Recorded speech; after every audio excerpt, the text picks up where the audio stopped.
Yeah, this is a very pathetic haul. This is nothing compared to what everybody else has been showing so far. I didn't buy enough trains.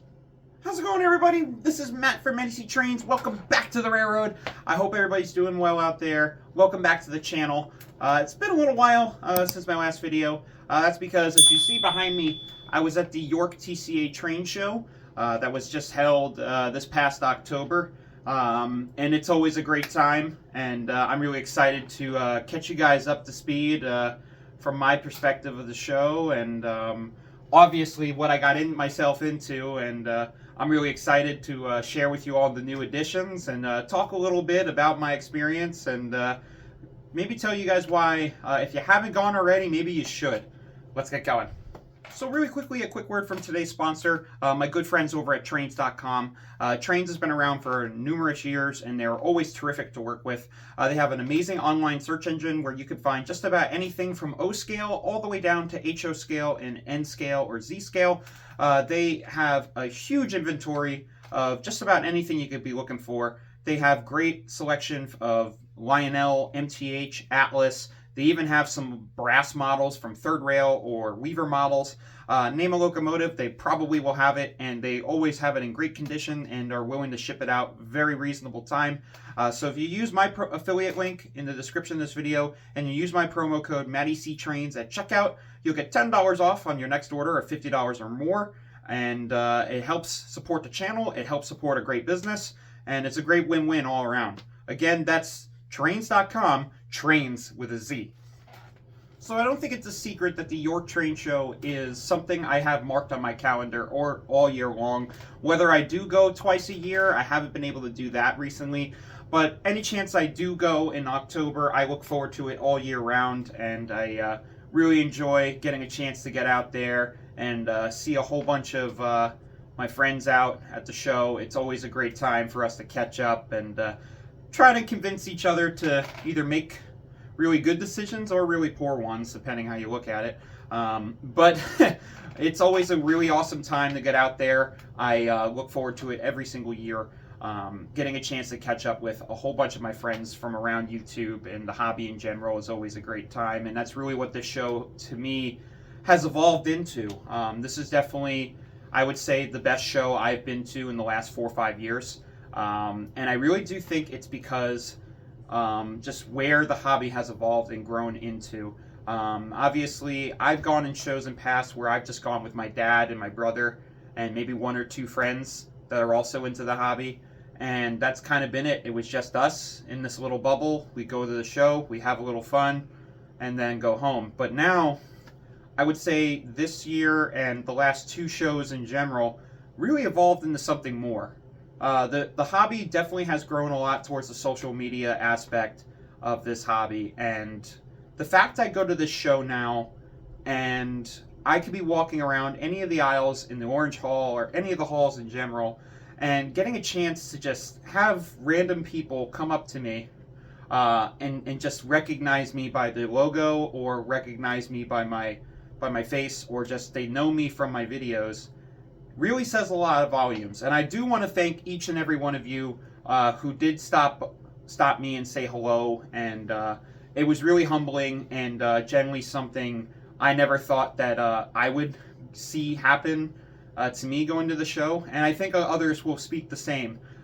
This is definitely something that has become very, very important for our hobby, and it's something that, again, I never thought we would see. Because now I go to this show and I'm meeting people in the parking lot. We're having tailgates and coffee before we go inside.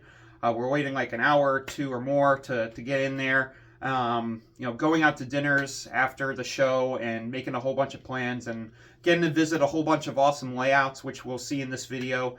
I got to see, of course, my great friend Chris's Trains and Things layout. He did a little York after party on Friday at the show. He invited me and a bunch of other guys that you guys are probably well familiar with. We had an amazing time, and I look forward to it every single October. It is a great opportunity to catch up with everybody after all the chaos of the show. So Chris, thank you, and I'll put towards the end of the video, after I showcase everything behind me, just everything that I got to see while I was at his house. I also got to go to my friend Sid of Sid's Trains. I got to go to his layout and check out his layout progress. And I also got a chance to see the Susquehanna Valley Three Railers Club. They are a local club in Columbia, Pennsylvania, probably about 15 minutes from the York Fairgrounds. There is where their clubhouse resides, and they are an amazing group of people. And I'm really excited for you guys to see their layout and what it's all about. It's a modular based club. They're building a permanent layout, but the layout itself is really, really cool. And I captured a couple clips that I'll put towards the end of this video as well. And I also got a chance to see my friend RBP Trains, and got a chance to check out his fantastic layout. That really doesn't need much of an introduction. The layout really speaks for itself, but it was an absolute blast. Chris, if you're watching this, thank you so much for inviting me out, and a couple of the other guys. That was an absolute great way to end the York weekend, and it was amazing. It was just such a great time. But yeah, like I said, the social media aspect of York really has evolved this hobby, and I cannot speak heaps and values over how great that this hobby's evolved into that, and how much York has changed into becoming the epicenter for everybody to connect and interact with their favorite YouTubers and YouTube channels and content creators in general. It's been great. The social media mixer or meet and greet was a huge success, of course. It's something that has been done the last couple of shows, and hopefully we can keep doing that more going forward. So if you haven't done that, it'll probably be something we'll do at the April York show as well. Give you a chance to meet other content creators, ask them a bunch of questions, and maybe win a prize or two. Definitely recommend you guys doing that. But again, it's been a whole heap of fun, and I'm really excited to go over what I picked up behind me, because this year it was definitely more than I thought I was going to leave with, but we'll get into that right now. So I think I wanted to start off the haul with something that I am super excited about. So this is a model I have been wanting for a very, very long time, and it was in the background of those earlier clips. This is the 1996 Lionel TMCC Commodore Vanderbilt Streamlined Hudson. That's quite a mouthful, but that's how they advertise this thing, and it truly, to me, is one of the coolest models I think Lionel ever produced in the late 90s, early 2000s TMCC era. To me, this is a model that I have been dreaming of owning since I was a kid. It's definitely one of those absolutely fantasy, dream engines as a child. And to finally own one of these several years later, it's pretty exciting. So this particular version is the all-silver version. The less prototypical version, but still absolutely gorgeous nonetheless. This was an engine that was on the cover of the 1996 catalog, and it's pretty cool and sentimental to me because that was the year I was born, and to have such an iconic engine released the year you were born is pretty cool. For 27 years old, this is still an amazing model. And I cannot wait for you guys to hear this later in the video. The sounds on this thing are absolutely amazing. It is a very hefty model. The whole thing is die-cast metal construction. You have the paneling on the sides, the simulated paneling for the sheet metal that they use to give the streamlined look for this Hudson. It is probably one of the coolest engines that I really hope Lionel, maybe at some point in the next couple of years, decides to bring back the Lionel legacy. But this, to me, has one of the very best TMCC steam engine whistles I think Lionel ever produced.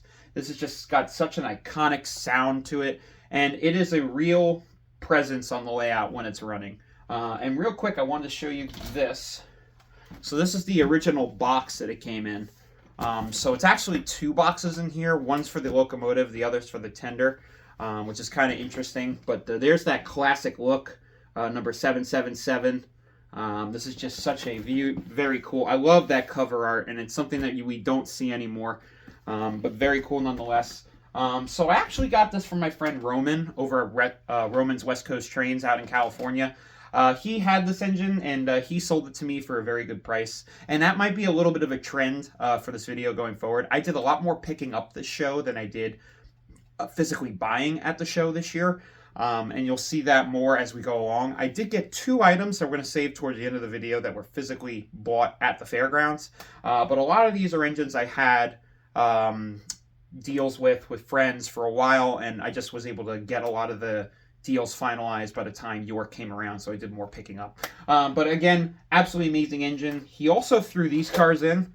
Now, these are not cars that were cataloged with the Vanderbilt when it was brand new, but still really cool nonetheless. They're these old TMCC era two-tone gray Pullman cars with silhouettes. They're scale cars.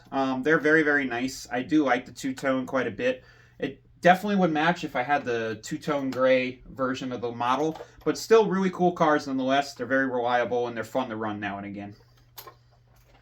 All right, now next up are 2 lighter items that I acquired at the show. So we'll start off with this. So this is something that was physically purchased at the show. So this is a K-Line Elmer Fudd Looney Tunes full-scale K-Line reefer car. These are very difficult to find. It's one of 3 different models that K-Line produced. But, you know, I like little gimmicky, wacky cars once in a while. But this is really cool because this doesn't break the mold of what I like to collect, which is scale, detailed cars. And this, I'm a sucker for the billboard reefers, as you guys know. I am very much always looking at shows to get reefer cars if I can find them for great prices. And this fit both categories. This is super funny. So you got, you know, the Acme Transit Company on there on the side, which is really cool. You got the 2 different graphics for Elmer Fudd for like his hair growth tonic and stuff like that. Super funny. But really, really is a beautiful car. So they made this version here. They made a Yosemite Sam version, and then they made a Porky Pig version. I want to try to find the Porky Pig at the very least. But these cars are absolutely awesome. Very, very cool. A very neat collaboration that we really don't see anymore in the hobby, which is really neat. And now lastly, to keep things going, I found a set of Long Island Railroad wood-sided passenger cars. It wouldn't be a video for me if I didn't find something Long Island Railroad at a York train show or just a train show in general. And these have been on my radar for a very long time. So my friend Tony from the Rambles lives pretty close by to the Cabin Fever auction house. So I won an auction from Cabin Fever a month or so ago before the show.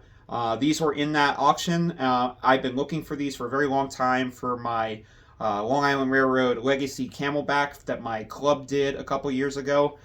These match with that locomotive perfectly, and it's something I've been wanting for a long time. Now, I don't have all, I got a 3-pack here, but I'm showing just the end of the train because this is something I don't think I've shown on the channel before, because we have looked at these passenger cars in the past. So this is the observation car at the end, and as you can see there, you get this really cool curtain on the end and the marker lamps that work. These are just absolutely stunning cars, and the pinstriping is absolutely gorgeous, and the very end of the cars have this floral gold trim design that's absolutely beautiful. I've been looking for these cars for a long, long time. They're kind of hard to get ever since the Camelback came out, and the prices just have never been there for me to justify picking up a set, but I'm very happy I was able to find one nonetheless. Alright, now next up we have probably one of the larger additions out of everything I picked up at this year's show.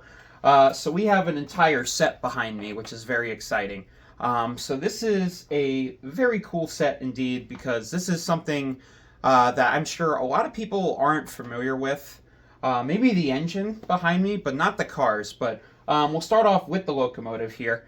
So this is all from the East Wind passenger set. This was made by MTH, I think, a few times. It was sold with this engine behind me, which is a New Haven EP3 electric. And they've also sold it with a GG1 PRR locomotive. And these absolutely killer cars behind me. So we'll look at the cars really quick. First, I'll bring 2 of them out. The rest of the train's behind me.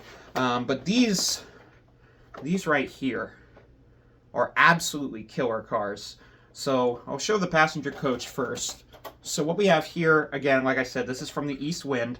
So this is a very unique named train that we're going to dive into in a future video. But this is one of those weird oddball sets, similar to the Motor Queen set that we checked out a couple months ago. And I've been looking for this set as well. And I think you guys can see why. These cars are absolutely eye-catching and just really pop. You get that beautiful silver chrome banding on the bottom of the cars here. The beautiful silver, and that yellow really truly pops out you. It's almost like a creamish yellow color. Very, very, very cool. And then here's the baggage car. And you get this really cool swoosh curved arch effect. And this beautiful pinstriping, this yellow pinstriping on there as well. So this is a very cool set for me because this enters my gateway into New Haven, which is another railroad I have been wanting to model for a very long time. And I've said it numerous times on the channel how I'm a fan of the railroad, but had no engines or rolling stock to show for it. So the East Wind was pulled by New Haven, Pennsylvania Railroad, and the Boston and Maine. This was a very limited summertime train, and I'm going to go into the history more in a future video. But this was really cool. I picked this up when I was out visiting my friends in Chicago over the summer. We went to an amazing store called IE Hobbies, and I highly encourage you guys to check it out if you haven't ever been there in the area. They have a huge O-scale collection that's recently been put up for sale, and this was one of those engines and sets from that collection that they're selling. I got this for an absolutely stellar price. Now here's the locomotive behind me. So this is a EP3 electric box cab. I'm not usually super crazy for the box cabs because they're kind of, you know, they're a box on wheels. You know, there's not a whole lot to them, but I beg to differ with this one here. So this engine here, as you can see, is really, really nicely detailed. Separately applied handrails everywhere. But the really cool standout feature of this locomotive is it has operating pantographs. So when you go in either direction, if you go in reverse, this one's going to go down, that one will stay up. When you're going to go forward, vice versa. This is an amazing feature. Something that you would normally see on like Vision Line locomotives like the GG1s and stuff like that. But this is super cool. And it also has a stack here on the top that simulates a steam generator effect. The engine is absolutely beautiful. This particular version only came in this set. So they've done EP3s with the stripes everywhere, but this is just this all solid olive green color that really, really pops out at you. Very nice welcome addition to the collection for sure. I'm super pumped about it. All right, for this next one, I really wanted to get behind the camera for you guys to appreciate this next locomotive that we're checking out here. So this engine I picked up from my great friend Matt from the West Chicago Model Railroad YouTube channel. Also one of the great hosts of the Matt and Matt O-Scale Trains podcast. He had this up for grabs. This is an amazing model from MTH, and this is an engine I think a lot of you probably have never seen before because this is one of those one and done models that MTH made in the late 2000s and never brought it back to the light of day again. This is a stellar locomotive. So this is a Santa Fe Hudson. This is absolutely jaw-droppingly beautiful. I am very happy with this engine. And what makes it even cooler is that this was weathered by my friend Johnny from the Automus YouTube channel. Also one of the hosts of the podcast. This is a fabulous engine all around from MTH. And I wanted to go trackside and bring the model close to you. So here is the weathering job that Johnny did. And as you can see, he truly went above and beyond with the overall weathering job on this engine. And I could not be happier with the overall appearance of this engine. It even has the roller bearing rods on it, which is really cool. And the detail on this speaks for itself. I've had people already ask me whether or not this is a MTH model or if this was made by Third Rail or Weaver. And it shocks a lot of people when I tell them MTH were the ones who did it. This is just absolutely gorgeous. I also wanted to showcase to you guys really quickly the tender. Pretty standard Santa Fe oil tender. Not too much different from a Northern, like a 3751 locomotive. But I wanted to mostly showcase to you that beautiful weathering he did. The nice road grime and the dust he did on the top. And both sides are fairly different, which is really cool. Johnny did an absolutely stellar job on this, and I am super thrilled to have this and add another West Coast model to the collection. Now, next up, we got this brute. This is probably one of the coolest additions to the collection I've been wanting to have for a very long time. So what we have here is the Pennsylvania Railroad Q2 locomotive.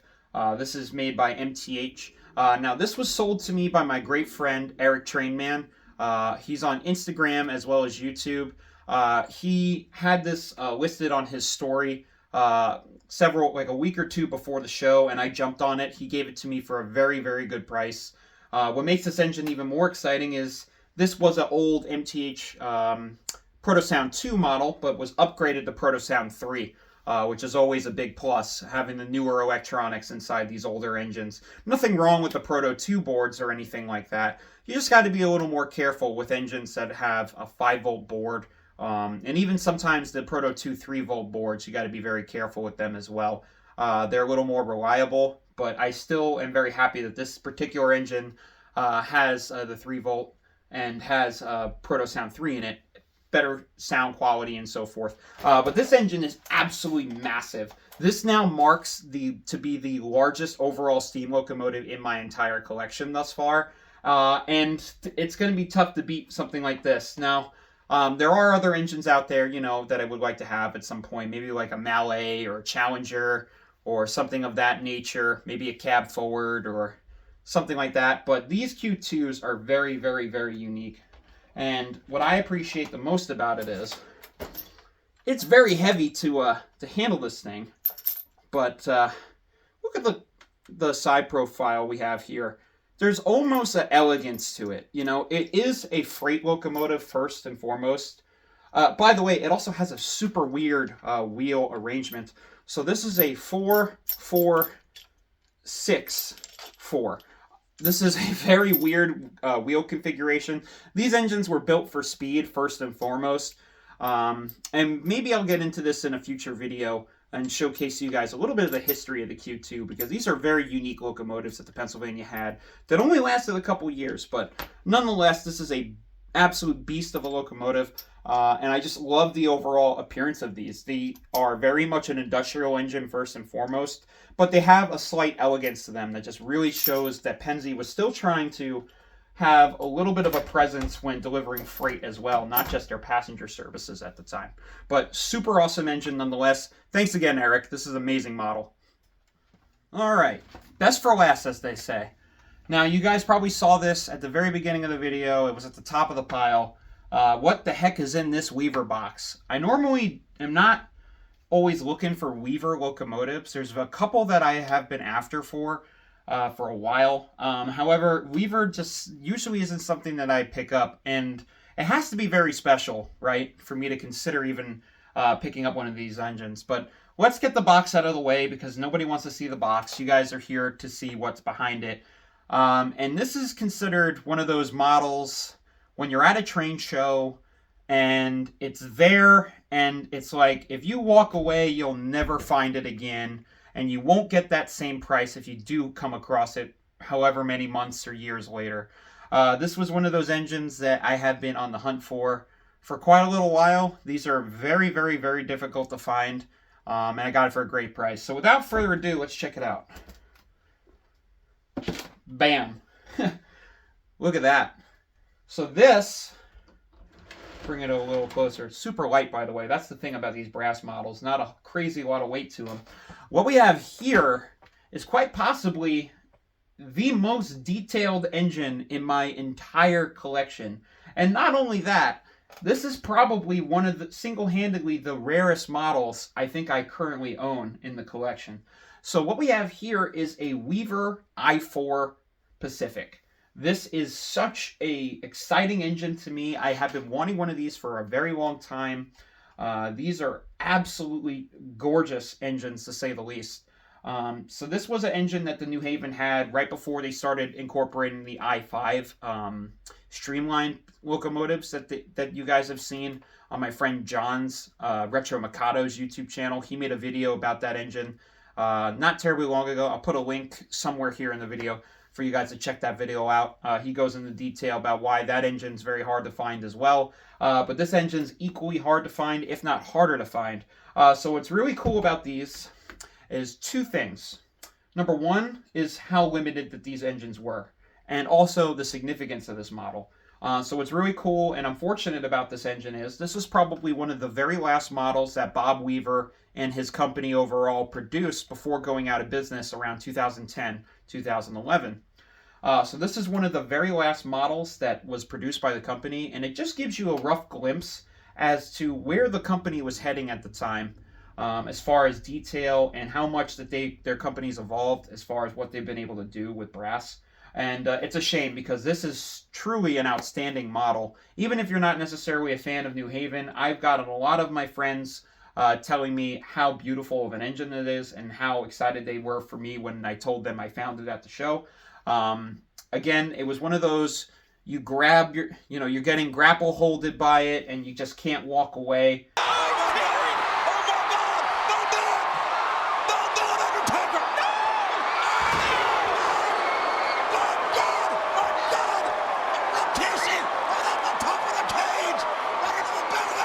And if you do, somebody else is going to be right there to snag it up right behind you.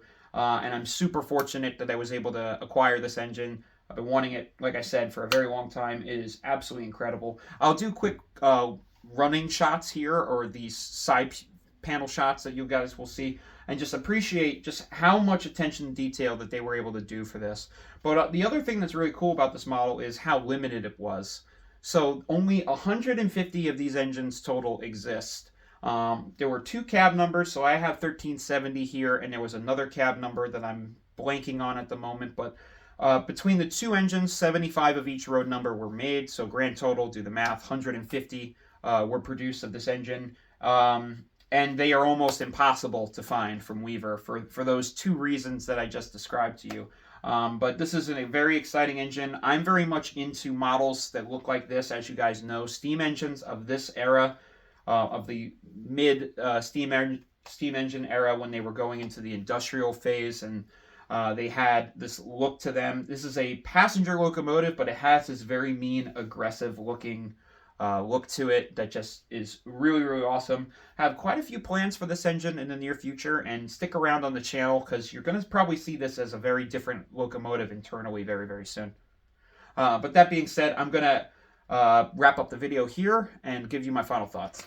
So another York has come and gone, and I think you could see what my 2 favorites were from this year's show, and I could not have been more happier to have attended the show this year and got to catch up with some of my absolute amazing friends and get to see incredible layouts, and also just get a chance to enjoy what the hobby's all about.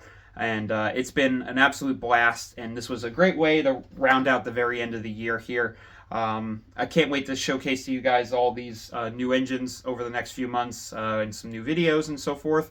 But I'm going to stop all the yapping and let you guys just enjoy these trains running and all the fun that I had while at the show. So thank you so much for sticking around, and thank you guys all for supporting the channel as always. And I got a lot of great stuff coming up very, very shortly here. But that being said, I'm Matty C. Take care, and I'll see you in the next one.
Oh, yeah. I don't like about Washington. Oh, you gotta get down. You gotta get down here. What number track is this Mikado lined up with? Oh, so I hit one? One and up. Damn it.